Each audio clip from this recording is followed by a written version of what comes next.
Hello friends, പ്രേമം സീരീസിൻ്റെ 296 അധ്യായം മുതൽ 100 അധ്യായം വരെയാണ് ഞാൻ നിങ്ങളോട് പറയാൻ പോകുന്നത്.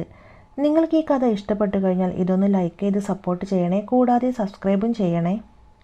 അധ്യായം 296 കഴിഞ്ഞ കാലം. വാസുദേവൻ നീലിമയ്ക്ക് മുന്നിൽ വിഷമത്തോടെയാണ് ഇരുന്നത്. അയാൾക്ക് എന്തുകൊണ്ടോ തൻ്റെ മകളോട് അപ്പോൾ ഒരു പ്രത്യേക വാത്സല്യം തോന്നി. ഇത്രയും നാളും അവളുടെ മനസ്സ് കാണാതെ പോയതിൽ അയാൾക്ക് കുറ്റബോധമുണ്ടായിരുന്നു.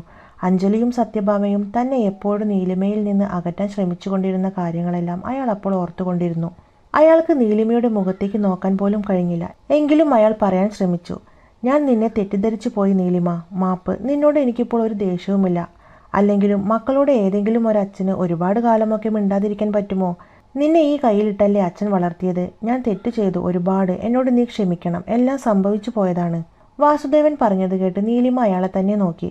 എന്നിട്ട് ചെറു ചിരിയോടെ പറഞ്ഞു, അതെല്ലാം കഴിഞ്ഞ കാര്യങ്ങളല്ലേ അച്ഛ, അതൊക്കെ വിട്ടേക്കൂ. എന്തിനാ അതെല്ലാം വീണ്ടും വീണ്ടും സംസാരിക്കുന്നത്? അച്ഛൻ ഇപ്പോൾ തന്നെ അത് പലതവണ പറഞ്ഞു കഴിഞ്ഞല്ലോ. എനിക്ക് ആരോടും ഒരു വിരോധവുമില്ല. പിന്നെ എൻ്റെ ജീവിതം ഇങ്ങനെയൊക്കെ ആയിപ്പോയി. അതിലിപ്പോൾ ആരെയും കുറ്റം പറയാൻ പറ്റില്ല. ഞാനിപ്പോൾ സ്വസ്ഥമായാണ് ജീവിക്കുന്നത്. അച്ഛൻ ഇതൊന്നും ഓർത്ത് വിഷമിക്കേണ്ട. അവൾ പറഞ്ഞത് കേട്ട് വാസുദേവൻ അവളോട് വല്ലാത്ത ബഹുമാനം തോന്നി. ഇത്രയുമൊക്കെ ദ്രോഹം ഞാൻ ചെയ്തിട്ടും അവൾ തന്നോടൊരല്പം പോലും ദേഷ്യമില്ലാതെയാണ് സംസാരിക്കുന്നതെന്ന് ഓർത്തപ്പോൾ അയാൾക്ക് മകളോട് വാത്സല്യം വർദ്ധിക്കുകയും ചെയ്തു. അയാൾ അങ്ങനെ ഓരോന്ന് ആലോചിച്ചുകൊണ്ട് വീണ്ടും പറഞ്ഞു, മോളെ, മുൻപ് നിനക്ക് സംഭവിച്ച കാര്യങ്ങളിലെല്ലാം മറ്റൊരാൾക്ക് കൂടി പങ്കുണ്ട് എന്നുള്ള കാര്യമൊന്നും എനിക്കറിയില്ലായിരുന്നു. അതുകൊണ്ടാണ് നിന്നെ കുറ്റപ്പെടുത്തേണ്ടി വന്നത്. അതിലിപ്പോൾ എനിക്ക് നല്ല കുറ്റബോധവുമുണ്ട്. അതുകൊണ്ടാണ് ഞാൻ പറഞ്ഞു പോകുന്നത്. നീ ശരിക്കും എന്നോട് ക്ഷമിക്കണം. നിന്നോട് ക്ഷമ ചോദിക്കാനുള്ള അർഹത പോലും എനിക്കില്ലെന്ന് എനിക്കറിയാം. എങ്കിലും നിന്റെ അച്ഛനല്ലേ ഞാൻ. എന്നോട് മോൾക്ക് ദേഷ്യമൊന്നുമില്ലല്ലോ അല്ലേ? അയാൾ വീണ്ടും ചോദിച്ചു. അത് കേട്ട് നീലിമ പറഞ്ഞു, അച്ഛാ, ഞാൻ പറഞ്ഞല്ലോ എനിക്കൊരു ദേഷ്യവുമില്ല. പിന്നെ അച്ഛനിപ്പോൾ കാര്യങ്ങളെല്ലാം അറിയാമെന്ന് തോന്നുന്നു. എനിക്ക് സംഭവിച്ച എല്ലാ കാര്യങ്ങൾക്കും കാരണക്കാരി അച്ഛൻ്റെ ഇളയ മകളാണ്. ചെറുപ്പം മുതലേ അവൾ അങ്ങനെയാണ്. എനിക്കുള്ളതെല്ലാം അവൾക്കും വേണം. ആദ്യമൊന്നും ഞാനതൊരു തെറ്റായി കണ്ടില്ല. പക്ഷേ ഒരു കുഞ്ഞനുജത്തിയെ പോലെ കൂടെ കൊണ്ടു നടന്ന അവൾ ഇങ്ങനെ ചെയ്തപ്പോൾ ഞാൻ ആകെ തകർന്നു പോയി. പിന്നെ ഇപ്പോൾ ഒരു സന്തോഷമുണ്ട്. ഇത്രയും കാലത്തിനിടയ്ക്ക് അച്ഛൻ ഇപ്പോഴാണ് ഞാൻ പറയുന്നത് കേൾക്കാൻ തയ്യാറാവുന്നത്. അച്ഛൻ ഇത് മുൻപേ ചെയ്തിരുന്നെങ്കിൽ എനിക്ക് ഇപ്പോഴത്തെ ഈ അവസ്ഥ വരില്ലായിരുന്നു. ഇപ്പോഴും അവർക്കെതിരെ അച്ഛൻ ഒന്നും ചെയ്യാൻ കഴിയില്ലെന്ന് എനിക്കറിയാം. അഞ്ജലി ഇപ്പോഴും അച്ഛൻ്റെ ഇഷ്ടമകളാണെന്നും എനിക്കറിയാം. അതൊക്കെ അങ്ങനെ തന്നെ ഇരുന്നോട്ടെ അച്ഛ. എനിക്കിനി ഒന്നും തിരിച്ചു വേണ്ട. നിങ്ങളിൽ നിന്നും ഞാൻ ഒരുപാട് ദൂരേക്ക് പോയി കഴിഞ്ഞു. എനിക്കിപ്പോൾ വേറെ ഒരുപാട് പ്രശ്നങ്ങളുണ്ട്. ചില കാര്യങ്ങൾ കണ്ടുപിടിക്കാനുണ്ട്. എത്രയും പെട്ടെന്ന് എല്ലാം ഒതുക്കിയിട്ട് ഈ നഗരം വിട്ടുപോകണം. നീലിമ പറഞ്ഞത് കേട്ട് വാസുദേവൻ അവളെ തന്നെ നോക്കി. അതെന്താ അങ്ങനെ പറഞ്ഞത്? മോൾക്ക് എന്താണ് അറിയാനുള്ളത്? വാസുദേവൻ ചോദിച്ചത് കേട്ട് നീലിമ പറഞ്ഞു, എനിക്കറിയേണ്ടത് ഞാൻ ചോദിച്ചാൽ അച്ഛൻ എന്നെ തെറ്റിദ്ധരിക്കരുത്. അച്ഛൻ വിഷമമാവുകയും ചെയ്യരുത്. പക്ഷേ എനിക്കിത് ചോദിക്കാതിരിക്കാൻ സാധിക്കില്ല. നീലിമ എന്താണ് ചോദിക്കാൻ പോകുന്നതെന്നറിയാതെ വാസുദേവൻ അവളെ തന്നെ നോക്കി. എന്നിട്ട് പറഞ്ഞു, ഇത്രയ്ക്കൊരു മുഖവരിയുടെ ആവശ്യമില്ല നീലിമ, നീ കാര്യം പറയൂ. വാസുദേവൻ പറഞ്ഞത് കേട്ട് നീലിമ തുടർന്നു, അച്ഛാ, ശരിക്കും എൻ്റെ അമ്മ എങ്ങനെയാ മരിച്ചത്? എൻ്റെ അമ്മയ്ക്ക് എന്താ സംഭവിച്ചത്? അതൊരു നോർമൽ ഡെത്തായി എനിക്ക് തോന്നുന്നില്ല. ഒരുപാട് കാലം എൻ്റെ മനസ്സിൽ കൊണ്ടു നടന്ന ഒരു ചോദ്യമാണത്. എനിക്ക് അതിൻ്റെ ആ സത്യാവസ്ഥ അറിയണമെന്നുണ്ടല്ലോ. അച്ഛൻ എന്നോടത് പറയണം.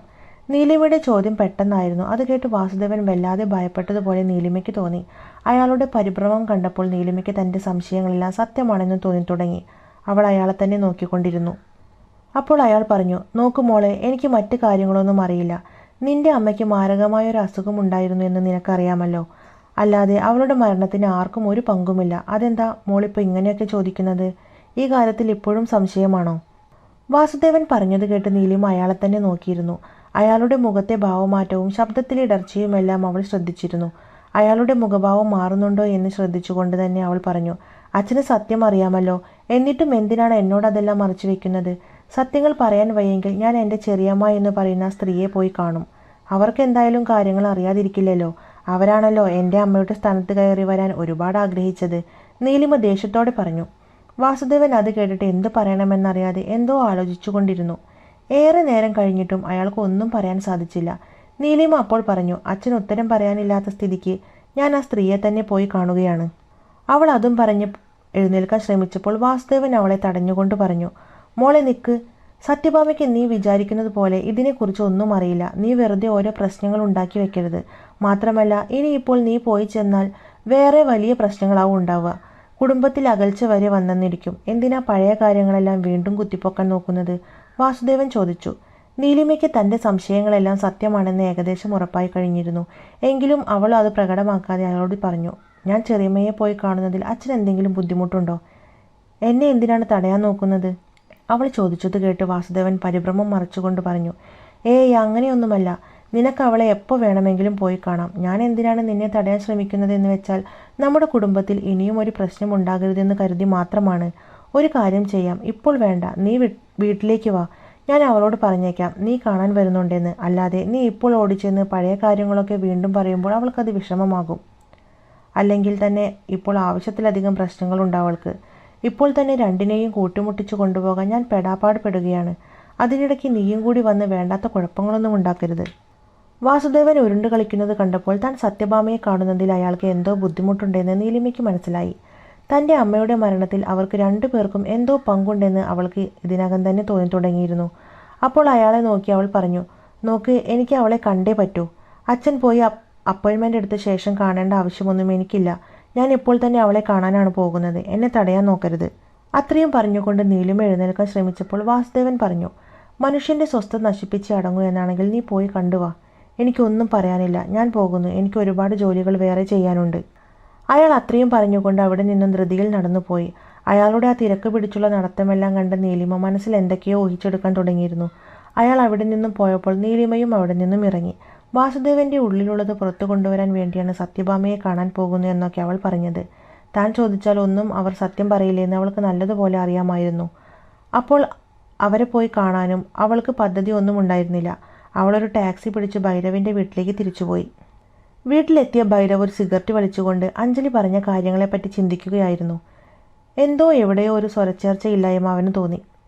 സിദ്ധാർത്ഥ അവിടെയുള്ള വിവരം അഞ്ജലിക്ക് അറിയാൻ വഴിയില്ല. അതാവും അവൾ കിരണിനെ പറ്റി പറഞ്ഞത്. അവിടെ നടന്ന ബിസിനസ് മീറ്റിൽ സിദ്ധാർത്ഥിൻ്റെ കസിനായ കിരണും ഉണ്ടായത് സ്വാഭാവികമായൊരു കാര്യമാണ്. ഭൈരവിൻ്റെ കയ്യിലുള്ള ഗസ്റ്റ് ലിസ്റ്റിൽ കിരണിൻ്റെ പേരുമുണ്ട്. ഗൗതമിൻ്റെ പ്ലാൻ അനുസരിച്ച് സിദ്ധാർത്ഥ് ഡ്രിങ്ക്സ് കഴിച്ചിട്ടുണ്ട്. അവൻ ബോധമില്ലാതെ ഒരു മുറിയിലേക്ക് പോയിട്ടുമുണ്ട്. അതിനുശേഷം നടന്ന സംഭവങ്ങൾ ഇപ്പോഴും വ്യക്തമല്ല. എവിടെ എന്തോ സംഭവിച്ചിട്ടുണ്ടെന്ന് ഉറപ്പാണ്. അശ്വിൻ്റെ അച്ഛൻ സിദ്ധാർത്ഥ തന്നെയാവണം. പക്ഷേ ഈ കിരൺ ഇതിനിടയിൽ വന്നത് വീണ്ടും സംശയമുണ്ടാക്കുന്നു. ഇനി ആരെയാണ് പിടിക്കുക? ആർക്കാണ് ഇതിൻ്റെ സത്യാവസ്ഥ അറിയുക? ഭൈരവ് കാലെടുത്ത് മേശപ്പുറത്ത് വെച്ചുകൊണ്ട് കസാരയിലേക്ക് ചാഞ്ഞു. അപ്പോഴാണ് നീലിമയുടെ അവിടേക്കുള്ള വരവ്. അവനെ കണ്ടതും പുഞ്ചിരിയോടെ അവൾ ചോദിച്ചു, ഭൈരവ്, അന്ന് ഞാൻ ഹോസ്പിറ്റലിൽ വെച്ച് കണ്ടിരുന്നല്ലോ, എന്തായിരുന്നു അവിടുത്തെ പരിപാടി? അവൾ പറഞ്ഞത് ശ്രദ്ധിക്കാതെ ഭൈരവ് മറ്റൊരു സിഗരറ്റ് എടുത്ത് വലിച്ചുകൊണ്ടിരുന്നു. അവൾ ചുറ്റും നോക്കി. മുറി മുഴുവൻ പുക കൊണ്ട് മൂടിയിരിക്കുന്നു. വല്ലാതെ ശ്വാസം മുട്ടുന്നത് പോലെ തോന്നിയപ്പോൾ നീലിമ പറഞ്ഞു, ഈ നാശം പിടിച്ച വലി നിങ്ങൾക്കൊന്ന് നിർത്താമോ ഭൈരവ്? എന്തിനാ ഇങ്ങനെ മനസ്സ് ചാവുന്നത്? അവൾ പറഞ്ഞത് കേട്ട് ഭൈരവ് അവളെ നോക്കി പറഞ്ഞു, ഓ, നിന്റെ കുഞ്ഞിന് ഈ പുക പറ്റുന്നുണ്ടാവില്ലല്ലോ. എന്നാൽ നീ ഇവിടെ നിൽക്കണ്ട, റൂമിലേക്ക് പോയിക്കോ. നിന്റെ വയറ്റിലൊരു കുഞ്ഞുണ്ടെന്ന് പറഞ്ഞതുകൊണ്ട് ഞാൻ എങ്ങനെ വലി നിർത്തുന്നത്? അത് എൻ്റെ കുഞ്ഞൊന്നുമല്ലല്ലോ. ഭൈരവ് അങ്ങനെ പറഞ്ഞപ്പോൾ അവൾക്ക് വല്ലാത്ത വിഷമം തോന്നിയെങ്കിലും അവളത് മറിച്ചുകൊണ്ട് പറഞ്ഞു, ഞാൻ എൻ്റെ കുഞ്ഞിൻ്റെ ആരോഗ്യം മാത്രം നോക്കിയല്ല നിന്നോട് വലി നിർത്താൻ പറഞ്ഞത്. നിന്റെ ആരോഗ്യം വെറുതെ കളയണ്ട എന്നാണ് ഉദ്ദേശിച്ചത്. നീലിമ പറഞ്ഞത് കേട്ട് ഭൈരവ് അവളെ തന്നെ നോക്കി. എന്നിട്ട് പറഞ്ഞു, ആ, എൻ്റെ ആരോഗ്യമൊക്കെ ഞാൻ തന്നെ ശ്രദ്ധിക്കുന്നുണ്ട്. നീലിമ അതൊന്നും അറിയേണ്ട കാര്യമൊന്നുമില്ല. അല്ല, അത് പോട്ടെ, നീ വരാൻ നേരത്തെ വന്നല്ലോ. ഹോസ്പിറ്റലിൽ തിരക്കൊന്നും ഉണ്ടായിട്ടില്ലേ? ഭൈരവ് ചോദിച്ചു. അപ്പോൾ നീലിമ പറഞ്ഞു, വേറെ പ്രത്യേകിച്ച് പണിയൊന്നും ഉണ്ടായിരുന്നില്ല. അതാണ് വേഗം അങ്ങ് പോന്നത്. പിന്നെ പുറത്ത് എനിക്ക് അധികം ഫ്രണ്ട്സൊന്നുമില്ലല്ലോ. നീലിമ പറഞ്ഞത് കേട്ട് ഭൈരവ് പുഞ്ചിരിയോടെ അവളെ നോക്കി. ഞാനൊരു കാര്യം ചോദിച്ചാൽ നീ സത്യം പറയുമോ? ഭൈരവിൻ്റെ ചോദ്യം കേട്ട് നീലിമ മനസ്സൊന്നിളച്ചു. എന്തേ ഇപ്പോൾ അങ്ങനെ ഒരു ചോദ്യം? എൻ്റെ കാര്യങ്ങളൊക്കെ നിങ്ങൾക്കറിയാമല്ലോ അല്ലേ? ഞാൻ നുണ പറയുമെന്ന് തോന്നിയിട്ടുണ്ടോ? നീലിമ ചോദിച്ചു. ഏയ്, അതല്ല. ഇത് എനിക്ക് ഇഷ്ടപ്പെടാത്തൊരു കാര്യത്തെ പറ്റിയാ. അതാ ഞാൻ എടുത്തു ചോദിച്ചത്. എന്താ കാര്യം? വെറുതെ വളച്ചു കെട്ടാതെ കാര്യം പറ ഭൈരവ്. നിനക്ക് ശരിക്കും അശ്വിൻ്റെ അച്ഛൻ ആരാണെന്നറിയില്ലേ? ഒട്ടും പ്രതീക്ഷിക്കാതെയുള്ള ആ ചോദ്യം കേട്ട് നീലിമ അവനെ തന്നെ കണ്ണെടുക്കാതെ നോക്കി നിന്നു. എന്നിട്ട് പറഞ്ഞു, അതെന്താ പെട്ടെന്ന് അങ്ങനെ ഒരു ചോദ്യം? അശ്വിൻ്റെ അച്ഛൻ്റെ കാര്യം ഇപ്പോൾ ചോദിക്കേണ്ട കാര്യം എന്താ ഭൈരവിന്? നീലിമ ചോദിച്ചത് കേട്ട് ഭൈരവ് പറഞ്ഞു, അല്ല, അശ്വിൻ്റെ അച്ഛൻ വലിയ കോടീശ്വരനാണെങ്കിൽ നിന്നെ സഹായിക്കാൻ അയാൾക്ക് കഴിയില്ലേ? അയാളോട് സഹായം ചോദിച്ചുകൂടി നിനക്ക്? അയാളെ കണ്ടെത്തിയാൽ നിന്റെ പ്രശ്നങ്ങളെല്ലാം മാറുമെങ്കിലോ? അതുകൊണ്ടാണ് ഞാൻ ചോദിച്ചത്, അശ്വിൻ്റെ അച്ഛനെ കുറിച്ച് നിങ്ങൾക്ക് എന്തെങ്കിലും അറിയുമോ എന്ന്. ഭൈരവ് ചോദിച്ചത് കേട്ട് നീലിമയ്ക്ക് വിഷമം തോന്നി. അവൾ പറഞ്ഞു, ഞാൻ അയാളെ കണ്ടിട്ടില്ല. ഞാൻ നിന്നോട് ഇതെല്ലാം മുൻപ് പറഞ്ഞതല്ലേ. എന്തിനാ പിന്നെയും പിന്നെയും ഇത് ചോദിക്കുന്നത്? തനിക്ക് എന്നെ അത്രയ്ക്ക് വിശ്വാസമില്ലേ? എനിക്കൊരു അബദ്ധം പറ്റിയതാണ്. എൻ്റെ നിശ്ചയം കഴിഞ്ഞ രാത്രി ബോധമില്ലാത്ത സമയത്ത് എനിക്ക് മറ്റൊരു മുറിയിൽ കിടന്നുറങ്ങേണ്ടി വന്നു. അയാൾ എൻ്റെ ഒപ്പം കഴിയുകയായിരുന്നു. അയാൾ ആരാണെന്നോ എന്താണെന്നോ ഒന്നും എനിക്കറിയില്ല. അയാളെക്കുറിച്ച് ഒരു കാര്യവും എനിക്കറിയില്ല. നേരിട്ട് കണ്ടാൽ പോലും എനിക്ക് അയാളെ ചിലപ്പോൾ തിരിച്ചറിയാൻ സാധിക്കില്ല. അച്ഛനോട് ഈ കാര്യങ്ങളൊന്നും ഞാൻ പറഞ്ഞിട്ടില്ല. കൊച്ചു കുഞ്ഞല്ലേ അവൻ. താൻ ചോദിച്ചതുകൊണ്ട് മാത്രം നിന്നോട് പറഞ്ഞെന്നേ ഉള്ളൂ. ഇതെല്ലാം ഞാൻ എങ്ങനെ പറയണമെന്ന് ആഗ്രഹിക്കുന്ന കാര്യങ്ങളല്ല. ആരോടും ഞാൻ പറഞ്ഞിട്ടുമില്ല. നീലിമ പറഞ്ഞത് കേട്ട് ഭൈരവ് അവളെ തന്നെ നോക്കി. ഒരിക്കൽ പോലും അയാൾ ആരാണെന്ന് അറിയാൻ നീ ശ്രമിച്ചിട്ടില്ലേ? അത് ആരാണെന്ന് അറിയാൻ നിനക്കൊട്ടും ആഗ്രഹവുമില്ലേ? ഇല്ല ഭൈരവ്, അത് എൻ്റെ സമ്മതത്തോടെ നടന്ന ഒരു ബന്ധമല്ല. എൻ്റെ അശ്വിൻ്റെ മുഖം ആദ്യമായി കാണുന്നത് വരെ എനിക്ക് അയാളോട് ദേഷ്യവും വെറുപ്പുമായിരുന്നു. എന്നാൽ അവൻ്റെ കണ്ണിൽ ഒരു നിമിഷം മുതൽ ഞാൻ അവനിലേക്ക് മാത്രം ഒതുങ്ങി. എനിക്കിപ്പോൾ ആരോടും പകയില്ല. ആളെപ്പറ്റി അറിയുകയും വേണ്ട. എൻ്റെ അച്ചുവിൻ്റെ കൂടെ ഞാനുണ്ടാവും എന്നും.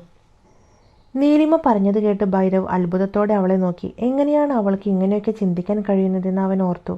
ജീവിതത്തോട് തനിയെ പോരാടാൻ ഇത്രയും കാലം കൊണ്ട് പഠിച്ചു എന്ന് അവന് മനസ്സിലായി.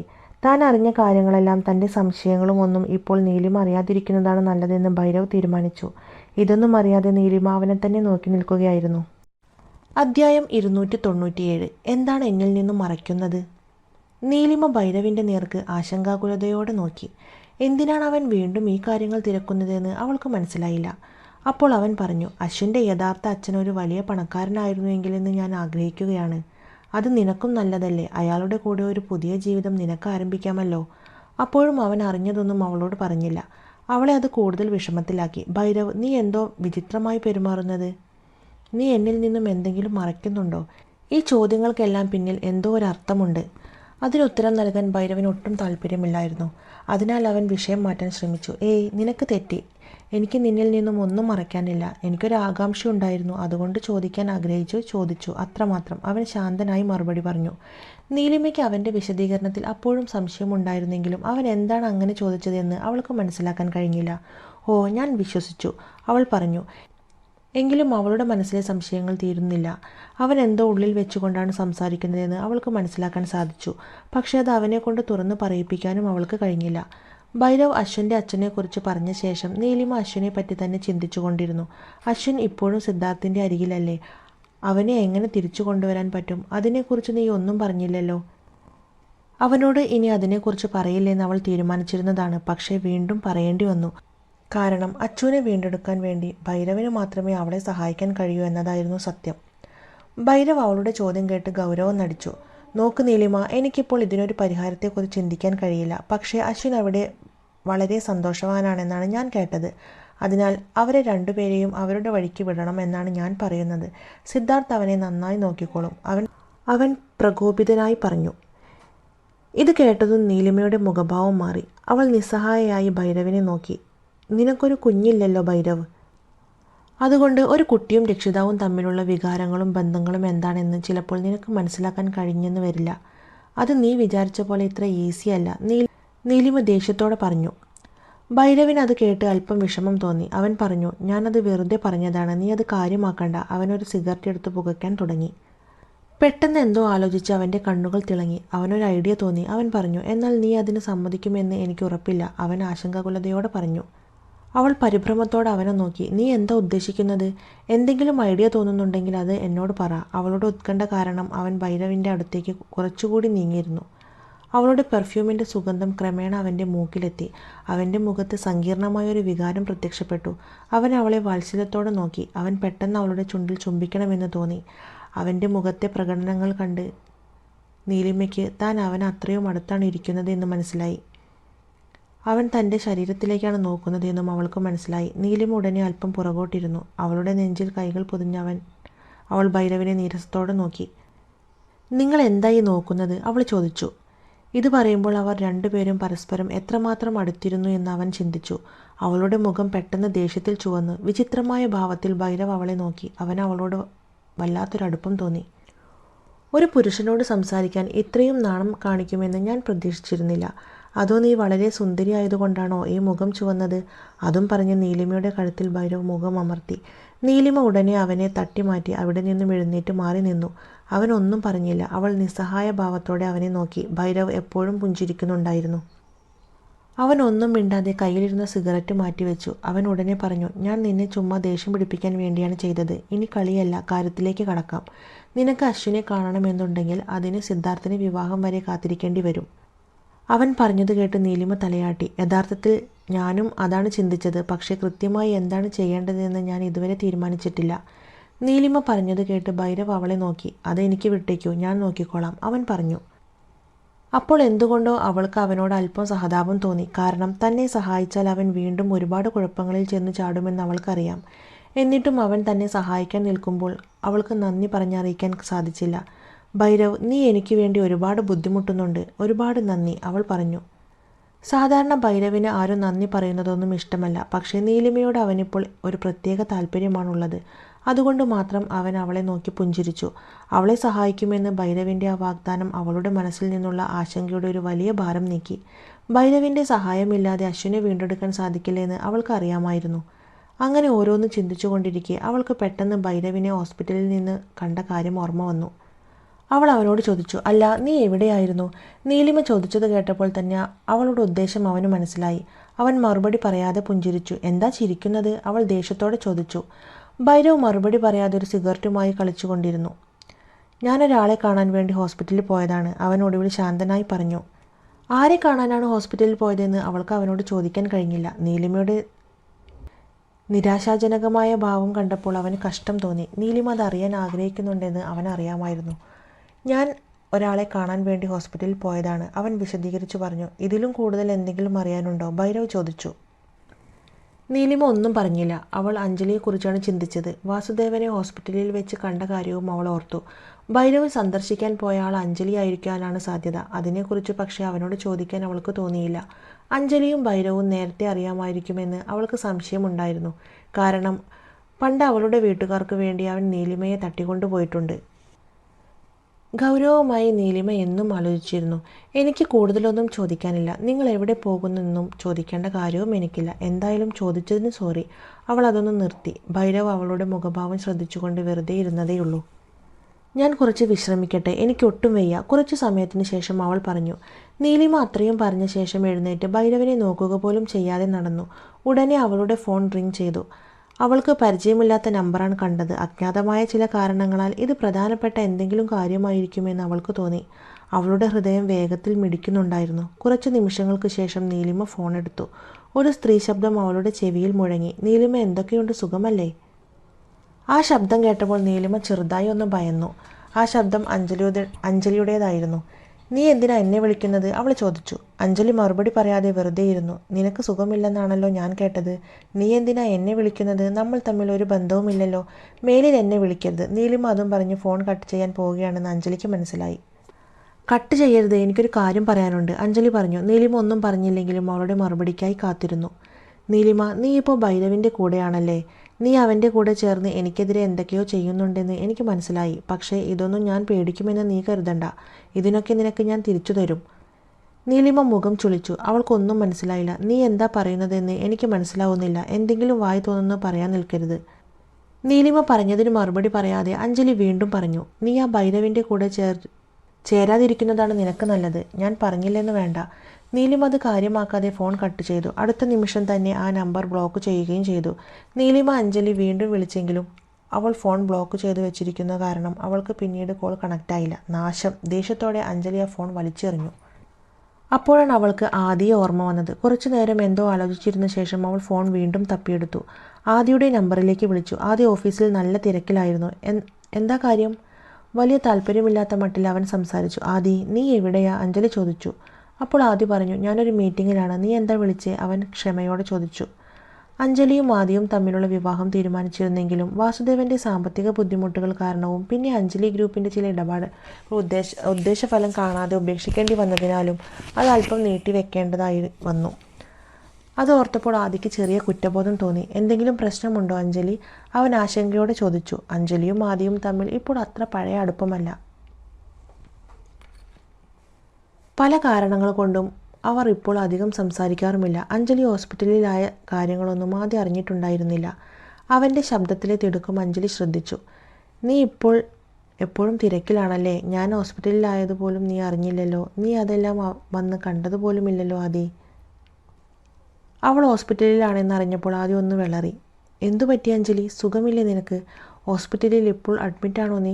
അവൻ പരിഭ്രമത്തോടെ ചോദിച്ചു. ഏറെ നാളുകൾക്ക് ശേഷം വിളിക്കുന്നതാണെങ്കിലും ആദിയുടെ ശബ്ദത്തിൽ ആ പഴയ സ്നേഹവും ഇപ്പോഴും ഉണ്ടെന്ന് അഞ്ജലിക്ക് തോന്നി. അവൻ്റെ ശബ്ദത്തിലെ പരിഭ്രമം ശ്രദ്ധിച്ച് അഞ്ജലിയുടെ മുഖത്ത് ചെറിയൊരു പുഞ്ചിരി വിരിഞ്ഞു. വലിയ കാര്യമൊന്നുമില്ല, ചെറിയൊരു പരിക്ക്. നിന്നെ ഒന്ന് കണ്ടാൽ എനിക്ക് വളരെ ആശ്വാസം കിട്ടും. ഇവിടെ വരെ ഒന്ന് വരാമോ?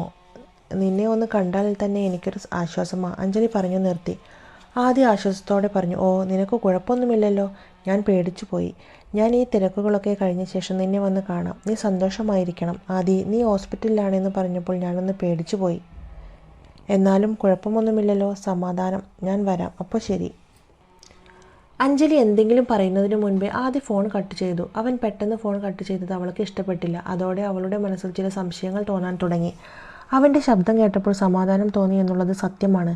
പക്ഷേ തൻ്റെ സ്വത്തുക്കൾ കണ്ടുകൊണ്ടായിരിക്കുമോ ആദ്യ തൻ്റെ ഒപ്പം കൂടിയതെന്ന് അവൾ ഇപ്പോൾ ചിന്തിച്ചു തുടങ്ങി. ഇപ്പോൾ സാമ്പത്തികമായി അഞ്ജലി ഗ്രൂപ്പ് നേരിടുന്ന പരാജയങ്ങൾ മറികടക്കാൻ ഇതുവരെ വാസുദേവന് സാധിച്ചിട്ടുമില്ല. നീലിമ വിചാരിച്ചിരുന്നെങ്കിൽ ഇതെല്ലാം എളുപ്പത്തിൽ തന്നെ പരിഹരിക്കാമായിരുന്നു എന്നും അഞ്ജലി ചിന്തിച്ചു.